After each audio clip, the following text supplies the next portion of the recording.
Saudara-saudari yang terkasih di dalam Tuhan, senang rasanya kita bisa bertemu kembali. Pertanyaan kali ini adalah, apakah rencana keselamatan itu? Dalam video ini, saya akan menjelaskannya dari sudut pandang Alkitab. Jadi, saksikan videonya sampai selesai.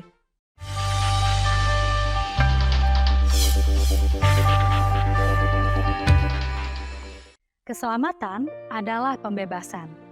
Semua agama di dunia percaya bahwa kita perlu diselamatkan dari sesuatu.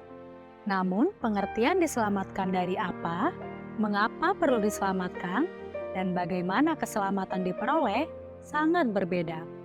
Alkitab menjelaskan bahwa hanya ada satu jalan keselamatan. Hal yang terpenting dalam memahami rencana keselamatan ialah bahwa rencana itu berasal dari Allah, bukan manusia. Rencana keselamatan manusia berhubungan dengan ritual agamis atau memelihara peraturan atau mencapai tingkatan tertentu dalam pencerahan rohani mereka. Namun, semua ini bukanlah bagian dari rencana keselamatan Allah. Di dalam rencana keselamatan Allah, secara utama kita harus memahami alasan mengapa kita perlu diselamatkan. Alkitab mengajar bahwa semua orang telah berdosa. Dalam Pengkhotbah 7 ayat 20, Roma 3 ayat 23, dan dalam 1 Yohanes 1 ayat 8. Dosa adalah pemberontakan terhadap Allah. Kita dengan sengaja memilih melakukan hal yang kita tahu salah. Dosa menyakiti orang lain, menyakiti diri kita sendiri, dan secara lebih penting lagi, memalukan Allah. Alkitab juga mengajar bahwa karena Allah bersifat adil dan kudus, Ia tidak dapat membiarkan dosa tidak dihukum. Hukuman atas dosa adalah kematian, dalam Roma 6 ayat 23, dan keterpisahan yang kekal dari Allah, dalam Wahyu 20 ayat 11-15. Tanpa rencana keselamatan Allah, setiap orang ditakdirkan mati secara kekal. Rencana keselamatan Allah. Apa? Di dalam rencana keselamatan Allah, Allah sendiri merupakan satu-satunya yang dapat menyediakan keselamatan kita. Kita sepenuhnya tidak mampu menyelamatkan diri kita karena kita berdosa dan dosa kita membawa konsekuensi. Allah menjadi manusia di dalam pribadi Yesus Kristus. Dalam Yohanes 1 ayat 1 dan 14.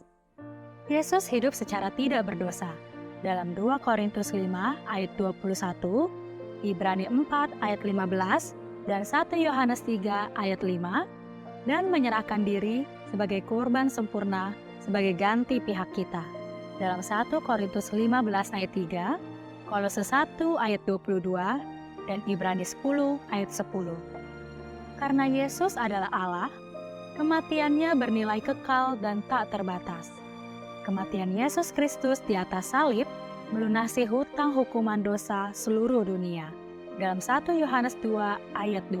Kebangkitannya dari kematian membuktikan bahwa pengorbanannya benar cukup dan bahwa keselamatan sekarang tersedia. Rencana keselamatan Allah bagaimana? Di dalam Kisah Para Rasul 16 ayat 31, seseorang bertanya kepada Rasul Paulus bagaimana caranya ia dapat selamat. Paulus menjawab, "Percayalah kepada Tuhan Yesus Kristus dan engkau akan selamat."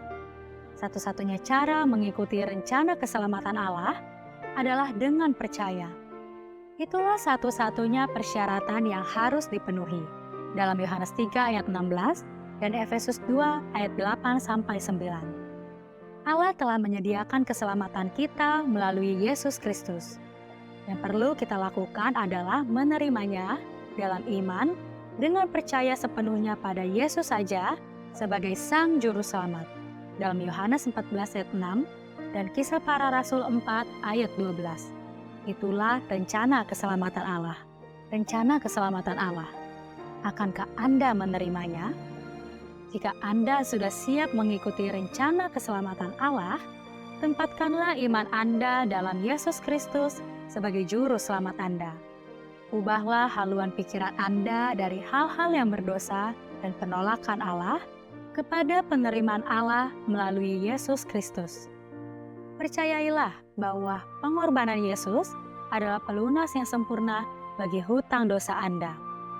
Jika Anda melakukan hal ini, firman Allah berjanji bahwa Anda akan diselamatkan, dosa Anda akan diampuni, dan Anda kelak akan menikmati surga selamanya. Tidak ada pilihan yang lebih penting daripada ini. Tempatkanlah iman Anda dalam Yesus Kristus sebagai juru selamat Anda pada hari ini. Apakah Anda diberkati oleh firman Tuhan yang disampaikan? Jika demikian, silakan kunjungi website di www.godquestions.org/Indonesia untuk mendapatkan lebih banyak lagi berkat pengajaran tentang iman Kristen. Jangan lupa untuk subscribe channel ini dan share agar lebih banyak orang menerima kebenaran firman Tuhan. Jika Anda mempunyai pertanyaan, silakan tuliskan di kolom komentar di bawah ini. Terima kasih, Tuhan Yesus memberkati.